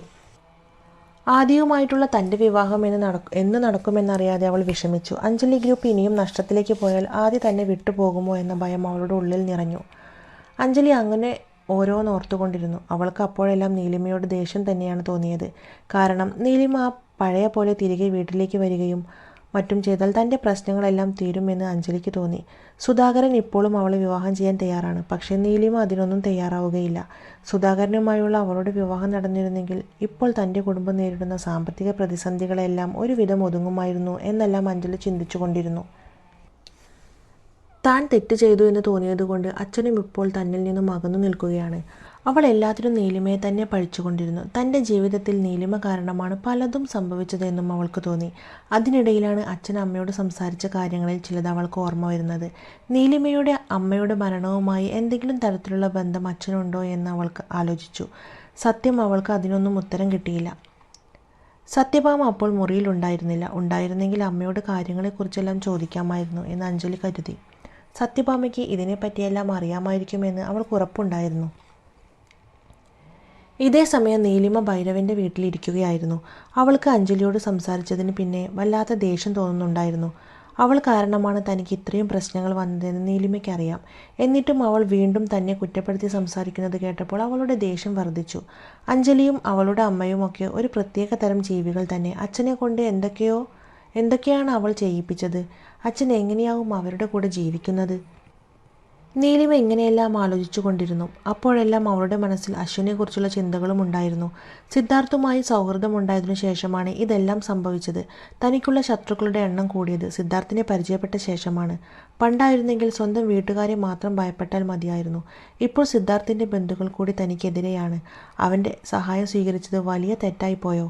ഇപ്പോൾ തൻ്റെ കുഞ്ഞിനെ വരെ അവരും ഉപദ്രവിച്ചിരിക്കുന്നു. സിദ്ധാർത്ഥ് പണവും സ്വാധീനവുമുള്ള ആളാണ്, സമ്മതിച്ചു. തന്നെ അവൻ ഏറെ സ്നേഹിക്കുന്നുമുണ്ട്. പക്ഷേ സ്വന്തം ആളുകൾക്കെതിരെ അവൻ എന്തെങ്കിലും ചെയ്യുമെന്ന് എനിക്ക് തോന്നുന്നില്ല. ഏതൊരു മനുഷ്യനും നിസ്സഹായരായി പോകുന്ന അവസ്ഥയാണിത്. ഈ കാര്യം താൻ നേരത്തെ ഓർക്കേണ്ടതായിരുന്നു. ഇങ്ങനെയെല്ലാം നീലിമ ചിന്തിച്ചു തുടങ്ങി. തൻ്റെ സ്വാർത്ഥത കാരണം സിദ്ധാർത്ഥിൻ്റെ ജീവിതം കൂടി താൻ നശിപ്പിച്ചു. ഇവരിൽ നിന്നെല്ലാം അകന്നു പോയാൽ മാത്രമേ തനിക്കിനി സമാധാനത്തോടെ ഉറങ്ങാനാവൂ എന്നും അവൾ ചിന്തിച്ചു. ഉറച്ച ചില തീരുമാനങ്ങളോടെയാണ് അവൾ മെല്ലെ അവിടെ നിന്നും എഴുന്നേറ്റത്. അധ്യായം 298. അഞ്ജലിയുടെ ചിന്തകൾ. അഞ്ജലി വീണ്ടും നീലിമയെക്കുറിച്ച് തന്നെ ചിന്തിക്കുകയായിരുന്നു. കാരണം തൻ്റെ സഹോദരിയായിട്ട് കൂടി നീലിമയോട് അഞ്ജലിക്ക് നല്ല ദേഷ്യമുണ്ടായിരുന്നു. അവൾക്ക് നല്ലതൊന്നും സംഭവിക്കാതിരിക്കാൻ വേണ്ടിയാണ് അഞ്ജലി ആദിയെ തട്ടിയെടുത്തത് പോലും. എന്നിട്ടും നീലിമയ്ക്ക് ആദിയേക്കാൾ നല്ല ഒരാളെ തന്നെ ലഭിക്കുകയും ചെയ്തു. അപ്പോൾ അവൾക്ക് എങ്ങനെ സങ്കടവും അസൂയയും തോന്നാതിരിക്കും? ഇതേക്കുറിച്ച് ചിന്തിച്ചപ്പോൾ അഞ്ജലിക്ക് കൂടുതൽ അസ്വസ്ഥത തോന്നി. ആദ്യ തന്നെ കാണാൻ വരുമ്പോൾ നീലിമയെക്കുറിച്ച് എന്തെങ്കിലുമൊക്കെ പറഞ്ഞു കൊടുക്കണമെന്ന് അവൾ മനസ്സിൽ തീരുമാനിച്ചു. അവൻ്റെ മനസ്സിൽ ഒരിക്കലും നീലിമയോട് ഒരു അനുകമ്പം ഉണ്ടാകരുതെന്ന് അവൾക്ക് ആഗ്രഹമുണ്ടായിരുന്നു. നീലിമയെ അപമാനിക്കാൻ എങ്ങനെയെങ്കിലും ഒരു വഴി കണ്ടെത്തുമെന്ന് അവൾ സ്വയം പ്രതിജ്ഞ ചെയ്തു. ആദ്യം അവളെ കൂടുതൽ വെറുക്കണം. അതുമാത്രമായിരുന്നു അഞ്ജലിയുടെ ലക്ഷ്യം. ആദിക്ക് എപ്പോഴും നീലിമയോട് ചെറിയൊരു സോഫ്റ്റ് കോർണറുണ്ട്. നീലിമയെ കുടുംബത്തിൽ നിന്ന് പുറത്താക്കിയെങ്കിലും എനിക്കത് പോരാ. നീ സന്തോഷവതിയായിരിക്കാൻ അനുവദിക്കില്ല ഞാൻ. നീ എന്നെ കൊണ്ട് ഇതൊക്കെ ചെയ്യിക്കും, അഞ്ജലി സ്വയം പറഞ്ഞു. പിറ്റേന്ന് രാവിലെ നീലിമ നേരത്തെ ഉണർന്നു. അവൾ ആദ്യമേ തന്നെ അവളുടെ ഫോൺ എടുത്ത് പരിശോധിച്ചു. സിദ്ധാർത്ഥിൻ്റെ വിവാഹ ദിവസം അടുത്തതായി തോന്നിയപ്പോൾ അവൾക്ക് സങ്കടം തോന്നി. വാസ്തവത്തിൽ അവൾക്ക് ശരിക്കും ദുഃഖമുണ്ടായിരുന്നു. അതുപോലെ ആ കല്യാണം നിർത്താൻ എന്തെങ്കിലും ചെയ്യാനുള്ള ശക്തമായ ആഗ്രഹവുമുണ്ടായിരുന്നു. ഇതൊരിക്കലും സംഭവിക്കരുതെന്ന് എനിക്ക് ആഗ്രഹമുണ്ടെങ്കിലും എനിക്കിത് നിർത്താൻ വേണ്ടി ഒന്നും ചെയ്യാൻ കഴിയില്ലല്ലോ, നീലിമ ആലോചിച്ചു. അതിനെക്കുറിച്ച് ചിന്തിച്ചപ്പോൾ അവൾ കൂടുതൽ അസ്വസ്ഥതയായി. അവൾ എഴുന്നേറ്റ ശേഷം പ്രാതൽ കഴിച്ചു. ഭൈരവ് വീട്ടിലുണ്ടായിരുന്നില്ല. ഭക്ഷണം കഴിക്കുമ്പോൾ നീലിമയ്ക്ക് പെട്ടെന്ന് ഓർമ്മ വന്നത് അഞ്ജലിയുടെ കഴിഞ്ഞ ദിവസത്തെ വാക്കുകളായിരുന്നു. തലേ ദിവസത്തെ വാക്കുകൾ ഭൈരവിൻ്റെ വീട്ടിൽ താമസിക്കുന്ന തന്നെക്കുറിച്ച് അഞ്ജലി എന്തൊക്കെയോ മോശമായി ചിന്തിക്കുന്നുണ്ടെന്ന് അവൾക്ക് തോന്നി. പക്ഷേ അവൾ ഇത് എങ്ങനെയാണ് അറിഞ്ഞതെന്ന് നീലിമ ചിന്തിച്ചു. അഞ്ജലിയും ഭൈരവും തമ്മിൽ എന്തെങ്കിലും ബന്ധമുണ്ടെങ്കിൽ ഭൈരവ് തന്നെയാവും അവളോട് ഇതൊക്കെ പറഞ്ഞിട്ടുണ്ടാവുക. അവനെ കഴിഞ്ഞ ദിവസം ഹോസ്പിറ്റലിൽ കണ്ട കാര്യവും അവൾ ഓർത്തെടുത്തു. പക്ഷേ ഒരിക്കലും ഭൈരവ് അവളോട് ഇഷ്ടം തോന്നുന്ന ഒന്നും ഉണ്ടാവാൻ സാധ്യതയില്ല. കാരണം ഭൈരവിൻ്റെ താല്പര്യത്തിനനുസരിച്ചുള്ള ഒരാളല്ല അഞ്ജലി. അവളെപ്പോലെ ഇത്രയും അസൂയ മറ്റുള്ള ഒരു സ്ത്രീയെ ഭൈരവ് ഒരിക്കലും ആ ഒരു രീതിയിൽ സ്നേഹിക്കാനും വഴിയില്ല. പിന്നെ അവർ തമ്മിൽ എന്തു തരത്തിലുള്ള ബന്ധമായിരിക്കും ഉണ്ടാവുക എന്ന് നീലിമ ചിന്തിച്ചുകൊണ്ടിരുന്നു. അവൻ ഫോണെടുത്ത് വാർത്തകളിലൂടെയും സോഷ്യൽ മീഡിയ സൈറ്റുകളിലൂടെയും സ്ക്രോൾ ചെയ്തുകൊണ്ടിരുന്നു. സിദ്ധാർത്ഥിൻ്റെ വിവാഹം മറ്റന്നാൾ നടക്കാനിരിക്കെ അവരുടെ വിവാഹത്തെക്കുറിച്ചുള്ള വാർത്തകൾ ഇൻ്റർനെറ്റിൽ നിറഞ്ഞിരുന്നു. അതെവിടെയാണ് നടക്കുന്നത്? ക്ഷണിക്കപ്പെട്ട ധനികരും സമ്പന്നരുമായ അതിഥികളുടെ എണ്ണവും ഐഡന്റിറ്റികളും എല്ലാം ചർച്ചാ വിഷയമായിരുന്നു. മറ്റ് പ്രമുഖ വിവാഹങ്ങളുമായി താരതമ്യപ്പെടുത്തുമ്പോൾ വലിയ താരങ്ങൾ ഉൾപ്പെടുന്ന അതിഥികളുടെ ഒരു നിര തന്നെയുണ്ട്. അതെല്ലാം നീലിമ നോക്കി നിന്നു. നീലിമയ്ക്ക് ഇതെല്ലാം കണ്ട് ഹൃദയത്തിൽ ഒരു സൂചി കുത്തിയതുപോലെ തോന്നി. അകന്നു പോകണമെന്ന് ആഗ്രഹിക്കുമ്പോഴും എന്തോ ഒരു ശക്തി തന്നെ സിദ്ധാർത്ഥുമായി അടുപ്പിക്കുന്നത് പോലെ അവൾക്ക് തോന്നാറുണ്ടായിരുന്നു. അവൻ മറ്റൊരു പെണ്ണിന് സ്വന്തമാകുന്നതിനെ പറ്റി ചിന്തിക്കുമ്പോൾ എല്ലാം നീലിമയ്ക്ക് വല്ലാത്ത അസ്വസ്ഥത അനുഭവപ്പെടുമായിരുന്നു. സിദ്ധാർത്ഥിനെ അവൾക്ക് ഒരിക്കലും മറക്കാൻ കഴിയില്ല. അവൻ ഇപ്പോൾ അവളുമായി ഒരു ബന്ധവുമില്ലെന്ന് അവളെ വേദനിപ്പിച്ചു. അവനെ ഒന്ന് ചെന്ന് കാണാൻ പോലും അവൾക്ക് അപ്പോൾ തോന്നി. എന്നിരുന്നാലും നീലിമയ്ക്ക് മറ്റൊന്നും ചെയ്യാനില്ലായിരുന്നു. സിദ്ധാർത്ഥിൻ്റെ വിവാഹ വാർത്തകൾ അവൾ വിശദമായി പരിശോധിച്ചു. വിവാഹത്തിന് അവൻ എവിടെയായിരിക്കുമെന്നും അശ്വിൻ അവനോടൊപ്പം ഉണ്ടായിരിക്കുമെന്നും അറിയാൻ അവൾ ആഗ്രഹിച്ചു. അവരുടെ വിവാഹത്തിൽ പങ്കെടുത്തില്ലെങ്കിൽ അശ്വിൻ എന്തായാലും വീട്ടിൽ പോകും. പക്ഷേ സിദ്ധാർത്ഥ് അശ്വിനൊപ്പം ഉണ്ടാകില്ല. ഒടുവിൽ അവൾ വിവാഹം നടക്കുന്ന വേദിയുടെ വിലാസം കണ്ടുപിടിച്ചു. തൻ്റെ പദ്ധതികളെക്കുറിച്ച് ഓർത്തുകൊണ്ട് നീലിമയിരുന്നു. വളരെയധികം പ്രതീക്ഷയും ഭയവും അവളുടെ മനസ്സിനെ വിഷമിപ്പിച്ചു. കഴിഞ്ഞ കുറച്ച് ദിവസങ്ങളായി അശ്വിനെ അവൾക്ക് വല്ലാതെ മിസ് ചെയ്യുന്നുണ്ടായിരുന്നു. അവൻ എങ്ങനെ ഇരിക്കുന്നു എന്ന് അവൾക്ക് അറിയില്ലായിരുന്നു. അവൾ അശ്വിനെ വിളിക്കാൻ ആഗ്രഹിച്ചു. പക്ഷെ സിദ്ധാർത്ഥ് ശ്രദ്ധിക്കുമോ എന്ന് അവൾ ഭയപ്പെട്ടു. അതിനാൽ ഉടൻ തന്നെ അവൾ ആ ആഗ്രഹം ഉപേക്ഷിച്ചു. ഇതേ സമയം ആശുപത്രിയിൽ അഞ്ജലിയെ ഡിസ്ചാർജ് ചെയ്യാമെന്ന് ആശുപത്രിയിലെ ഡോക്ടർ പറഞ്ഞിരുന്നുവെങ്കിലും അഞ്ജലി വീണ്ടും അവിടെ തന്നെ കിടക്കണമെന്ന് പറഞ്ഞ് നിർബന്ധിക്കുകയായിരുന്നു. എനിക്കിപ്പോഴും ഒരു ചെറിയ തലകറക്കം തോന്നും. അതിനാൽ കുറച്ചു നേരം കൂടി നിരീക്ഷണത്തിൽ നിൽക്കണ്ടേ? മകൾ പറയുന്നത് കേട്ട് സത്യഭാമ പരിഭ്രമത്തോടെ അഞ്ജലിയെ നോക്കി. അഞ്ജലി, തനിക്കിപ്പോൾ അസ്വസ്ഥത തോന്നുന്നുണ്ടോ? ഒട്ടും സുഖമില്ലേ? എവിടെയാ അസ്വസ്ഥത? പറയേ, ഡോക്ടർ അവളെ നോക്കി പറഞ്ഞു. അയാളുടെ കയ്യിലുണ്ടായിരുന്ന പരിശോധനാ റിപ്പോർട്ട് പ്രകാരം അവൾക്ക് ഒന്നുമില്ലെന്ന് തെളിഞ്ഞു. എങ്കിലും അഞ്ജലി അവിടെ നിന്നും പോകാൻ തയ്യാറല്ലെന്ന് കണ്ടപ്പോൾ അയാൾക്കും എന്തോ പന്തികേട് തോന്നി. അവളുടെ മുഖം വിളറിയിരുന്നു. അയാൾ സത്യഭാമയെ നോക്കി പറഞ്ഞു, അങ്ങനെയെങ്കിൽ മിസ് അഞ്ജലി കുറച്ചു ദിവസം കൂടി ആശുപത്രിയിൽ കഴിയട്ടെ. എന്നിട്ട് പൂർണ്ണമായും ഭേദമായ ശേഷം ഇവിടുന്ന് ഡിസ്ചാർജ് ചെയ്യാം, അയാൾ പറഞ്ഞു. ഇത് കേട്ടപ്പോൾ അഞ്ജലി സമാധാനത്തോടെ ഡോക്ടറെ നോക്കി പറഞ്ഞു, ശരി ഡോക്ടർ. ഡോക്ടർ അവളെ തന്നെ ശ്രദ്ധിക്കുകയായിരുന്നു. അവൾ കൂടുതൽ എന്തോ കൂടി പ്രതീക്ഷിക്കുന്നുണ്ടെന്ന് അയാൾക്ക് തോന്നി. ഉടനെ തന്നെ അയാൾ ലിസ്റ്റ് എടുത്ത് 2 മരുന്ന് കൂടി എഴുതി ചേർത്തു. അതോടെ അവളുടെ മുഖം പ്രസന്നമായി. താൻ ഉദ്ദേശിച്ചത് വളരെ പരിശ്രമം കൂടാതെ നടന്നു എന്നോർത്തപ്പോഴാണ് അവൾക്ക് സന്തോഷം തോന്നിയത്. അവളുടെ അസുഖം എന്താണെന്ന് ചോദിച്ചറിഞ്ഞ് പരിശോധിച്ച ശേഷം അയാൾ മുറിയിൽ നിന്നും പോയി. സത്യഭാമ അപ്പോൾ അഞ്ജലിയെ നോക്കി നിന്നു. അഞ്ജലി, നിനക്ക് എവിടെയാ വേദന? എല്ലാം മാറിയില്ലേ? ഡോക്ടർക്കൊന്നും കണ്ടെത്താനാവുന്നില്ലല്ലോ, അവൾ കൗതുകത്തോടെ ചോദിച്ചു. അപ്പോൾ അഞ്ജലി തലയാട്ടി കുസൃതിയോടെ ചിരിച്ചു. അമ്മ വിഷമിക്കേണ്ട, ഞാൻ മനഃപൂർവ്വം ചെയ്തതാ. സത്യം പറഞ്ഞാൽ ആദ്യം എന്നെ കാണാൻ വരുന്നുണ്ട്. അതുകൊണ്ട് എനിക്ക് ഇവിടെ തന്നെ നിൽക്കണം. ആ ഡോക്ടർക്ക് കാര്യം മനസ്സിലായി. അതാ പുള്ളി ഒന്നും മിണ്ടാതെ മരുന്നെഴുതി തന്നത്. അഞ്ജലി നാണത്തോടെ പറഞ്ഞു. സത്യഭാമയ്ക്ക് അത് കേട്ടപ്പോൾ സന്തോഷം തോന്നി. ശരി, അവൻ ശരിക്കും പറഞ്ഞു നിന്നെ വന്ന് കാണുമെന്ന്. അപ്പോൾ നീ അവൻ്റെ കൂടെ തന്നെ നിൽക്കാൻ തീരുമാനിച്ചോ? ഭൈരവ് അവളുടെ മനസ്സിൽ നിന്നും ഒഴിഞ്ഞു എന്ന് തോന്നിയപ്പോൾ സത്യഭാമ സന്തോഷിച്ചു. യഥാർത്ഥത്തിൽ സത്യഭാമ അഞ്ജലിയുടെ വിവാഹത്തെക്കുറിച്ചുള്ള തൻ്റെ പ്രതീക്ഷകളെല്ലാം ഒരുവിധം ഒതുക്കി വെച്ചതായിരുന്നു. ഇപ്പോൾ തന്നെ ഭൈരവിൻ്റെ ഉപദ്രവം നന്നായിട്ട് തന്നെയുണ്ട്. അതിനിടയിൽ അഞ്ജലിയുടെ അനാവശ്യ ആശയും. ആദ്യം അവളെ വന്ന് കണ്ടാൽ എല്ലാ പ്രശ്നങ്ങളും പരിഹരിക്കപ്പെടുമെന്ന് അവർ പ്രതീക്ഷിച്ചു. പുറത്തുനിന്ന് നോക്കുമ്പോൾ അഞ്ജലി ഗ്രൂപ്പ് ഒരു സമ്പന്ന കുടുംബമാണ്. സാമ്പത്തികമായിട്ടുള്ള പ്രശ്നങ്ങളൊന്നും അവർ പുറത്തറിയിച്ചിരുന്നില്ല. ആദ്യം അവളെ കാണാൻ വരുന്നു എന്ന് പറഞ്ഞപ്പോൾ തന്നെ സത്യഭാമ ചിന്തിച്ചത് അതെല്ലാമാണ്. അമ്മ എന്താണ് ഉദ്ദേശിച്ചത് എന്ന് എനിക്ക് മനസ്സിലായി. അവൾ തലയാട്ടി. അമ്മയെ വിഷമിക്കേണ്ട, ഞാനൊരു വിഡ്ഢിയാവില്ല. ഞാൻ തീർച്ചയായും ആദിക്കൊപ്പം തന്നെ നിൽക്കും. ഇത് കേട്ട് സത്യഭാമ പുഞ്ചിരിച്ചു. പക്ഷേ പെട്ടെന്ന് എന്തോ ഓർത്തതുപോലെ അവളുടെ മുഖത്ത് ദേഷ്യം മിന്നിമറിഞ്ഞു. ആദി ഒരു മാന്യനാണ്, പക്ഷേ അവൻ്റെ അച്ഛൻ അത്ര നല്ല മനുഷ്യനൊന്നുമല്ല. നമ്മുടെ കുടുംബത്തിന് സാമ്പത്തികമായി മോശം സംഭവിച്ചതെന്ന് കണ്ട ഉടനെ അയാൾ അകലാൻ ശ്രമിച്ചു തുടങ്ങി. അഞ്ജലി ഓർത്തു. പക്ഷേ അവൾ അമ്മയെ സമാധാനിപ്പിക്കാൻ വേണ്ടി പറഞ്ഞു, അമ്മ ഒന്നും ഓർത്ത് വിഷമിക്കേണ്ട, ഞാനല്ലേ പറയുന്നത്, ഈ കാര്യം എനിക്ക് വിട്ടേക്കൂ, എല്ലാം ഞാൻ ശരിയാക്കി തരാം. അഞ്ജലി ഗ്രൂപ്പ് അങ്ങനെ ഇല്ലാതാവാൻ ഞാൻ സമ്മതിക്കില്ല. തൻ്റെ മകൾ വളരെ പക്വതയോടെ സംസാരിക്കുന്നത് കേട്ടപ്പോൾ ഭാമയ്ക്ക് സന്തോഷം അടക്കാനായില്ല.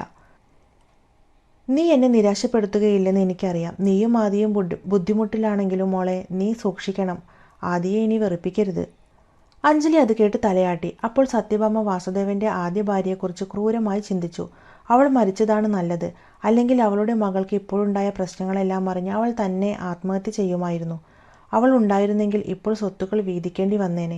ഇതെല്ലാം കണ്ടുകൊണ്ട് നിൽക്കെ അഞ്ജലിക്കും വല്ലാത്ത സന്തോഷം തോന്നി. നീലിമയെ ആർക്കും അപ്പോൾ ഇഷ്ടമല്ലെന്ന് അഞ്ജലിക്ക് മനസ്സിലായി. ഇനി നീലിമ തിരിച്ചു വന്നാലും ആരും അവളെ പഴയതുപോലെ സ്നേഹിക്കില്ലെന്നും അവൾ ചിന്തിച്ചു. ആദ്യം അവിടേക്ക് വന്നാൽ നീലിമയെക്കുറിച്ച് കൂടുതൽ സംസാരിച്ച് അവളുടെ മനസ്സ് മാറിയിട്ടുണ്ടെന്ന് അറിയിക്കണമെന്നും അഞ്ജലി ആഗ്രഹിച്ചു. കുറച്ചു കഴിഞ്ഞ് അഞ്ജലിയുടെ മൊബൈൽ റിംഗ് ചെയ്തു. അവൾ കോളർ ID നോക്കിയപ്പോൾ അത് ആദിയാണെന്ന് കണ്ടു. അവൻ്റെ പുതിയ നമ്പർ അവളുടെ കയ്യിലുണ്ടായിരുന്നില്ല. അതിൽ നിന്നാണ് അവൻ അവളെ വിളിച്ചതെന്ന് അവൾക്ക് മനസ്സിലായി. അവൻ ആ നമ്പറിൽ നിന്ന് അവളെ ഇങ്ങനെ വിളിക്കാറുണ്ടായിരുന്നില്ല. അത് ശ്രദ്ധിച്ചപ്പോൾ അഞ്ജലിക്ക് സന്തോഷം തോന്നി. അവൾ ഉടനെ ഫോൺ എടുത്തു. ആദി, നീ എവിടെയാ? ഞാൻ നിന്നെ വെയിറ്റ് ചെയ്തിരിക്കുകയായിരുന്നു, അവൾ മധുരമായ സ്വരത്തിൽ പറഞ്ഞു. അത് കേട്ടതും ആദിക്കും സന്തോഷമായി. കുറച്ചു നേരം മുൻപ് തന്നെ വരണമെന്ന് കരുതിയതാണ്, ഇത്തിരി വൈകി. നീ എന്നെ കാത്തിരിക്കുമെന്ന് ഞാൻ കരുതിയിരുന്നില്ല, അവൻ പറഞ്ഞു. അത് കേട്ട് അഞ്ജലി പറഞ്ഞു, അതൊന്നും സാരമില്ല, നീ എപ്പോഴാണ് ഇങ്ങോട്ട് വരുന്നത്?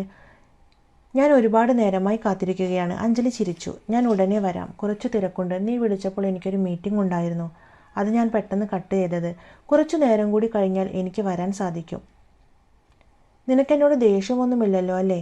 ആദ്യ പണ്ടത്തെ അതേ മധുരസ്വരത്തിൽ പറഞ്ഞെങ്കിലും അഞ്ജലി ഒന്നും മിണ്ടിയില്ല. അവൻ അങ്ങനെയെല്ലാം പറയുമെന്ന് അവൾക്കൊരു ഊഹമുണ്ടായിരുന്നു. അവളുടെ മൗനം ശ്രദ്ധിച്ച ആദി വീണ്ടും പറഞ്ഞു, എന്താ നിനക്ക് എന്നോട് ദേഷ്യമുണ്ടോ? ഞാൻ മനഃപൂർവ്വം വൈകിയതല്ലല്ലോ, ആദി പറഞ്ഞു. അത് കേട്ട് അഞ്ജലി അവൻ്റെ ദേഷ്യം മറച്ചുകൊണ്ട് പറഞ്ഞു, എനിക്ക് നിന്നോട് ദേഷ്യമൊന്നുമില്ല, നീ ഉടനെ വന്നാൽ മതി. ഞാൻ നിനക്ക് വേണ്ടി കാത്തിരിക്കുന്നുണ്ടെന്ന് മറക്കാതിരുന്നാൽ മതി. അഞ്ജലി പറഞ്ഞത് കേട്ട് ആദി സന്തോഷിച്ചു. ഞാൻ ഉടനെ വരാം, അവൻ പറഞ്ഞു. പിന്നീട് അവൻ ഫോൺ കട്ട് ചെയ്തു. അഞ്ജലി ഫോൺ വെച്ച് കഴിഞ്ഞപ്പോൾ സത്യഭാമ പറഞ്ഞു, നീ ഒന്നുകൂടി ഒന്ന് ഒരുങ്ങി നിൽക്കും മോളെ. ആദ്യ ഹോസ്പിറ്റലിൽ വരുമ്പോൾ നീ ഈ കോലത്തിൽ തന്നെയാണോ? സത്യഭാമ പറഞ്ഞു. അത് കേട്ട് അഞ്ജലി അമ്മയെ നോക്കി, എന്നിട്ട് പറഞ്ഞു, ഈ കോലത്തിൽ തന്നെയാണ് അമ്മ ആദ്യം എന്നെ കാണേണ്ടത്. അപ്പോഴേ അവൻ എന്നോട് അല്പം സിമ്പതി തോന്നൂ. എങ്കിലേ അവൻ അവൻ്റെ വീട്ടിൽ എന്നെക്കുറിച്ച് സംസാരിക്കുകയുള്ളൂ. അതുകൊണ്ടാണ് ഞാൻ ഇങ്ങനെ ഇരിക്കുന്നത്. അതിനു വേണ്ടിയാണ് ഞാൻ ഇന്ന് ഇവിടെ നിന്നതുപോലും. അഞ്ജലി പറഞ്ഞത് കേട്ട് അത് ശരിയാണെന്ന് സത്യഭാമയ്ക്കും തോന്നി. അവർ പിന്നെ അവളെ നിർബന്ധിച്ചില്ല. കുറച്ചു സമയം കഴിഞ്ഞ് ആദി വരുമ്പോൾ അഞ്ജലി കട്ടിലിൽ തന്നെ കിടക്കുകയായിരുന്നു. ആദി കയ്യിലൊരു സൂചന കവറും കൊണ്ടുവന്നിരുന്നു. അത് സത്യഭാമയ്ക്ക് ഏൽപ്പിച്ചു കൊടുത്തുകൊണ്ട് അവൻ അഞ്ജലിയെ നോക്കി. എന്നിട്ട് ചോദിച്ചു, ഇത് എന്ത് പറ്റി ആൻറ്റി? ഇവൾക്ക് എന്താ പെട്ടെന്ന് ഇങ്ങനെ സംഭവിച്ചത്? നിങ്ങൾ ആരും എന്നോടൊന്നും പറഞ്ഞില്ലല്ലോ, ആദ്യ ആശങ്കയോടെ ചോദിച്ചു. അത് കേട്ട് സത്യഭാമ അവനെ നോക്കി. എന്നിട്ട് പറഞ്ഞു, കുറച്ചു നാളായി അവളുടെ കാര്യങ്ങളൊന്നും അന്വേഷിച്ചിരുന്നില്ലല്ലോ. പിന്നെ ഞങ്ങൾ എങ്ങനെ പറയാനാണ്? നിനക്ക് അവളോട് താല്പര്യമില്ലെന്ന് കരുതിയാണ് ഞങ്ങൾ വിളിക്കാതിരുന്നത്. സത്യഭാമ പറഞ്ഞത് കേട്ട് ആദ്യം അവളെ നോക്കി. എന്നിട്ട് പറഞ്ഞു, അഞ്ജലി ഇങ്ങനെയൊരു അവസ്ഥയിൽ കിടക്കുന്നു എന്ന് ഞാൻ അറിഞ്ഞിരുന്നെങ്കിൽ ഞാൻ മുൻപേ അവളെ കാണാൻ ഓടി വരുമായിരുന്നു. ഇപ്പോൾ പഴയ പോലെയല്ല. ഈയിടെയായി ഓഫീസിൽ നല്ല തിരക്കാണ്, വിട്ടുനിൽക്കാൻ ഒന്നും പറ്റാറില്ല. ആദ്യ പറഞ്ഞത് കേട്ട് അഞ്ജലി സന്തോഷത്തോടെ അമ്മയെ നോക്കി പുഞ്ചിരിച്ചു. എന്നിട്ട് പറഞ്ഞു, ഞാൻ പറഞ്ഞില്ലേ അമ്മേ, ആദിക്ക് എന്നോട് എപ്പോഴും സ്നേഹമുണ്ടെന്ന്. അമ്മ വിശ്വസിച്ചില്ലല്ലോ. അവൻ പണത്തിനു വേണ്ടി ഒന്നുമല്ല നമ്മുടെ കൂടെ നിന്നത്. അഞ്ജലി അത് പറഞ്ഞത് കേട്ട് സത്യഭാമ അവളെ നോക്കി ചിരിച്ചു. എന്നിട്ട് പറഞ്ഞു, അത് പിന്നെ എനിക്കറിയില്ലേ മോളെ, ഞാനത് സീരിയസായി പറഞ്ഞതൊന്നുമല്ല. അവർ രണ്ടുപേരും തന്നെക്കുറിച്ച് പുകഴ്ത്തി സംസാരിക്കുന്നത് കേട്ടപ്പോൾ ആദിക്ക് ഒന്നും പറയാനും കഴിഞ്ഞില്ല. അവൻ അവരെ രണ്ടുപേരെയും നോക്കി. എന്നിട്ട് ചോദിച്ചു, ഇപ്പോഴും നിങ്ങൾ ഇവൾക്ക് എന്താ സംഭവിച്ചതെന്ന് പറഞ്ഞില്ലല്ലോ. ശരിക്കും എന്താ ഉണ്ടായത്? ആദി വീണ്ടും ചോദിച്ചു. അത് കേട്ട് സത്യഭാമ പറഞ്ഞു, അതെല്ലാം മോള് നിന്നോട് വിശദമായി പറയും. അവർ പറഞ്ഞത് കേട്ട് ആദ്യ അഞ്ജലിക്ക് അരികിൽ ചെന്നിരുന്നു. അഞ്ജലി ഒരു സാധു പെൺകുട്ടിയാണെന്ന് തോന്നുമായിരുന്നു. അവളുടെ മുഖം അവളെ കണ്ടപ്പോൾ അവന് വല്ലാത്ത പാവം തോന്നി. അവൻ അവളുടെ കൈകൾ കൂട്ടിപ്പിടിച്ചുകൊണ്ട് ചോദിച്ചു, എന്താ നിനക്ക് സംഭവിച്ചത്? നിനക്ക് എന്നോട് കാര്യങ്ങളൊന്നും വിളിച്ചു പറയാമായിരുന്നില്ലേ? ആദ്യ ചോദിച്ചത് കേട്ട് അഞ്ജലി അവൻ്റെ മുഖം ചുളിച്ചുകൊണ്ട് പറഞ്ഞു, നിനക്ക് വിഷമമാവുമെന്ന് കരുതിയാണ് ഒന്നും പറയാതിരുന്നത്. അവൾ പറഞ്ഞത് കേട്ട് ആദ്യം അവളുടെ നെറ്റിയിൽ തലോടിക്കൊണ്ട് പറഞ്ഞു, എന്തിനാ കരുതിയേ? എന്തിനാ പ്രയാസങ്ങളെല്ലാം ഇങ്ങനെ മറച്ചു വെക്കുന്നത്? എന്തായാലും ഞാൻ നിന്റെ കൂടെ ഉണ്ടാകേണ്ട ആളല്ലേ, പിന്നെ നീ എന്തിനാ മറയ്ക്കുന്നത്? ആദ്യ ചോദിച്ചത് കേട്ട് അഞ്ജലിക്ക് ഒരുപാട് സന്തോഷം തോന്നി. ഇടയ്ക്കൊന്ന് കൈവിട്ടു പോയെങ്കിലും അവൻ വീണ്ടും തൻ്റെ ട്രാക്കിലേക്ക് എത്തിയെന്ന് അഞ്ജലിക്ക് മനസ്സിലായി.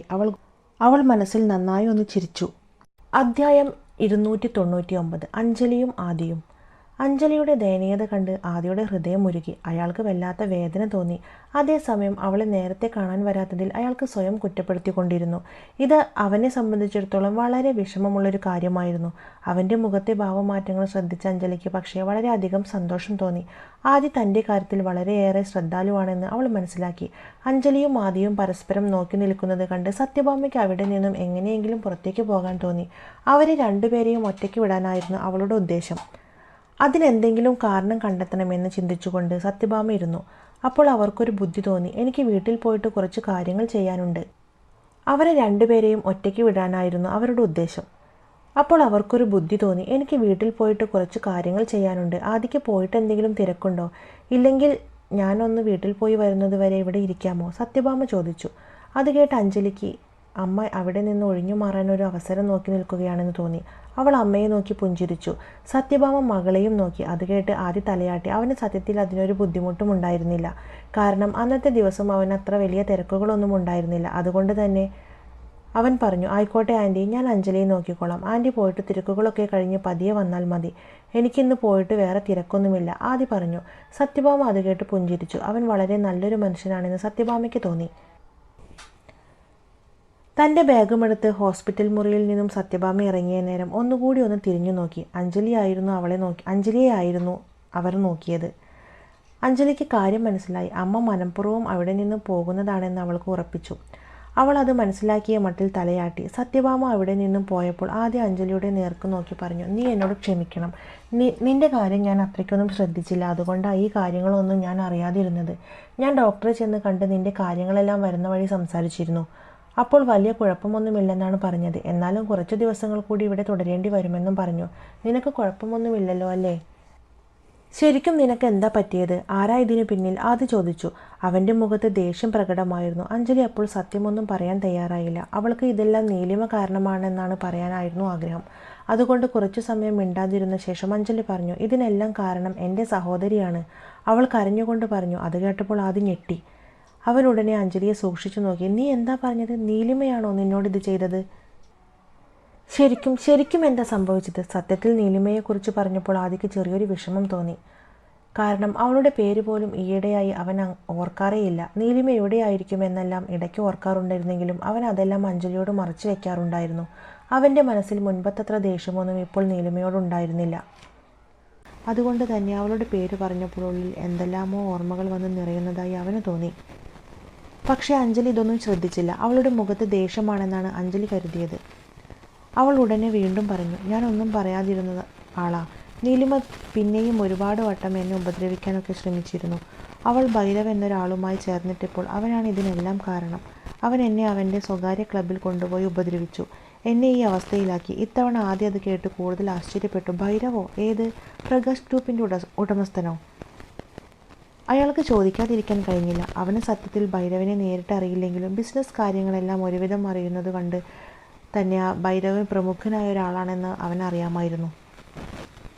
അതിൻ്റെ ഞെട്ടലിലായിരുന്നു ആദി. ഭൈരവിൻ്റെ പേര് പറഞ്ഞപ്പോൾ അഞ്ജലി കൂടുതൽ ഭയപ്പെട്ടു. അതെ, അയാൾ തന്നെയാണ് എന്നെ ഇങ്ങനെ പെരുമാറിയത്.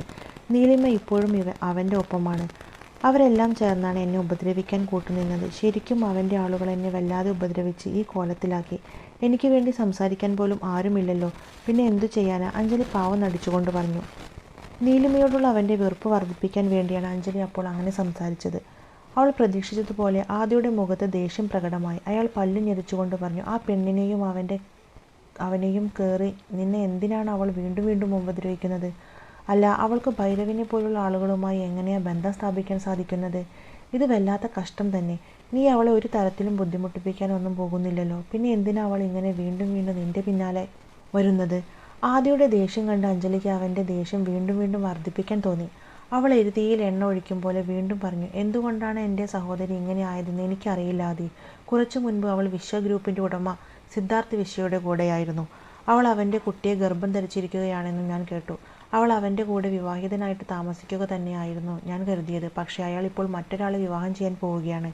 ഇവളാണെങ്കിൽ അവൻ്റെ കുട്ടിയെ ഗർഭത്തിൽ കൊണ്ട് നടക്കുന്നു. അവൻ്റെ കുട്ടി തന്നെയാണോ എന്ന് യാതൊരു ഉറപ്പുമില്ലാത്തത് കാരണമായിരിക്കും അവൻ മറ്റൊരാളെ വിവാഹം ചെയ്യാൻ തയ്യാറാവുന്നത്. എന്തൊരു വൃത്തികെട്ട സ്ത്രീയാണത്. എൻ്റെ സഹോദരി ആയതുകൊണ്ട് പറയുകയല്ല, ഇത്രയും മോശം സ്വഭാവമാണ് അവൾക്കെന്ന് അറിയില്ലായിരുന്നു. അഞ്ജലിയുടെ വാക്കുകൾ കേട്ട ആദ്യ ദേഷ്യത്തിൽ വിറച്ചു. അവളെപ്പോലെ ഒരൊറ്റയ്ക്ക് ഭൈരവിനൊക്കെ നിസ്സാരമായി പരിചയപ്പെടാൻ സാധിക്കുമെന്ന് ഞാൻ ഒരിക്കലും ഓർക്കണമായിരുന്നു. എന്തായാലും നിനക്ക് വേണ്ടി അവളോട് ഞാൻ ഈ കാര്യം ചോദിക്കട്ടെ. നിന്നോട് എന്തിനാണ് അവൾ ഇങ്ങനെയെല്ലാം ചെയ്യുന്നതെന്ന് എനിക്കറിയണം. ആദിയിൽ നിന്ന് ഇത് ലഭിക്കുമെന്ന് അഞ്ജലി പ്രതീക്ഷിച്ചിരുന്നില്ലെങ്കിലും അവൾ അസ്വസ്ഥത ഉള്ളിലുള്ളതായി അഭിനയിക്കാൻ തുടർന്നു.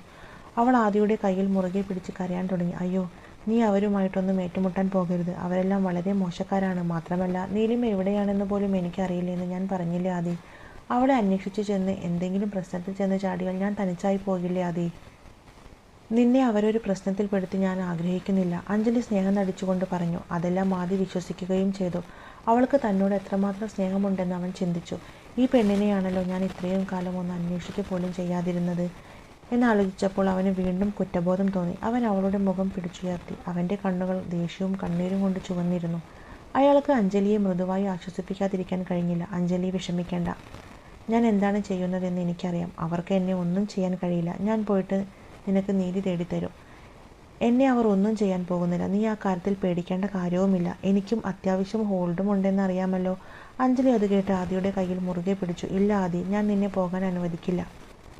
മാത്രമല്ല, നീലിമ എവിടെയാണെന്ന് പോലും എനിക്കറിയില്ലെന്ന് ഞാൻ പറഞ്ഞില്ലേ ആദി. അവളെ അന്വേഷിച്ചു ചെന്ന് എന്തെങ്കിലും പ്രശ്നങ്ങളിൽ ചെന്ന് ചാടിയാൽ നിനക്ക് എന്ത് വിഷമമാകും. നിന്നെ അവരൊരു പ്രശ്നത്തിൽപ്പെടുത്താൻ ഞാൻ ആഗ്രഹിക്കുന്നില്ല. അഞ്ജലി കരച്ചിലിൻ്റെ വക്കിലായിരുന്നു. അവളുടെ ദയനീയമായ ശബ്ദം കേട്ട് ആദിയുടെ ഹൃദയത്തിൽ അവളോട് വല്ലാത്ത സഹതാപം തോന്നി. അവൻ അഞ്ജലിയെ തൻ്റെ കൈകളിൽ മുറുകെ പിടിച്ച് വീണ്ടും മെല്ലെ ആശ്വസിപ്പിച്ചു. ഭയപ്പെടേണ്ട, അവൻ പറഞ്ഞു. ഞാൻ നിൻ്റെയാണ്. ഞാൻ നിന്നെ സംരക്ഷിക്കും. നിനക്ക് ചെറിയ വിധത്തിൽ പോലും ഉപദ്രവിക്കാൻ ഞാൻ അനുവദിക്കില്ല. ഞാൻ കൂടെയുണ്ട്. പേടിക്കേണ്ട. നീലിമ എവിടെയാണെന്നെല്ലാം ഞാൻ കണ്ടുപിടിക്കും. എന്നെ സംബന്ധിച്ചിടത്തോളം ഒരു വിലാസം കണ്ടുപിടിക്കലൊക്കെ നിസ്സാരമാണ്. എനിക്കത് കണ്ടെത്താൻ കഴിയും. തനിക്ക് സംരക്ഷണം നൽകുമെന്ന് ആദിയുടെ വാക്കുകൾ കേട്ട് അഞ്ജലിയുടെ മനസ്സിൽ അല്പം ആശ്വാസം തോന്നി. എന്നിരുന്നാലും അവൾ തൻ്റെ അഭിനയം തുടർന്നു. അവൾ വിതുമ്പുകയും കരയുകയും ചെയ്യുന്നതായി നടിച്ചു. പിന്നെ മറ്റൊന്നും പറഞ്ഞില്ല. അവൾ ഇതിനകം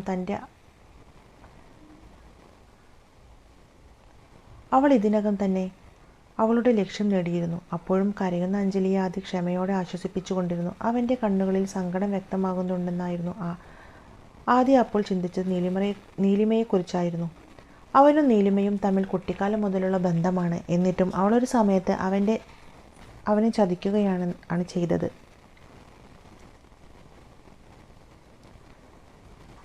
പിന്നെ മറ്റൊന്നും പറഞ്ഞില്ല. അവൾ ഇതിനകം തന്നെ അവളുടെ ലക്ഷ്യം നേടിയിരുന്നു. അപ്പോഴും കരയുന്ന അഞ്ജലിയെ ആദ്യ ക്ഷമയോടെ ആശ്വസിപ്പിച്ചുകൊണ്ടിരുന്നു. അവൻ്റെ കണ്ണുകളിൽ സങ്കടം വ്യക്തമാകുന്നുണ്ടായിരുന്നു. ആദ്യം അപ്പോൾ ചിന്തിച്ചത് നീലിമയെക്കുറിച്ചായിരുന്നു. അവനും നീലിമയും തമ്മിൽ കുട്ടിക്കാലം മുതലുള്ള ബന്ധമാണ്. എന്നിട്ടും അവളൊരു സമയത്ത് അവനെ ചതിക്കുകയാണ് ചെയ്തത്.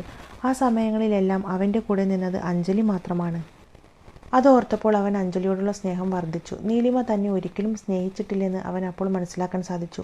അങ്ങനെ ഓരോന്ന് ചിന്തിച്ചു കൊണ്ടിരിക്കുകയാണ് ആദി. സത്യത്തിൽ നീലിമയും അഞ്ജലിയും താരതമ്യം ചെയ്യുകയായിരുന്നു ആദി. നീലിമയെപ്പോലെ ചതിക്കുന്ന ഒരു സ്ത്രീയല്ല അവനെ സംബന്ധിച്ച് അഞ്ജലി. അവളുടെ സഹോദരിയായിട്ടുകൂടി നീലിമയുടെ ഒരു മോശ സ്വഭാവവും അഞ്ജലിക്കില്ല. അഞ്ജലി തന്നെ വളരെയധികം സ്നേഹിക്കുന്നുണ്ടെന്ന് ആദിക്കറിയാം. പക്ഷേ നീലിമ ഒരിക്കലും തന്നെ സ്നേഹിച്ചിട്ടില്ലെന്നാണ് ആദി കരുതിയിരുന്നത്.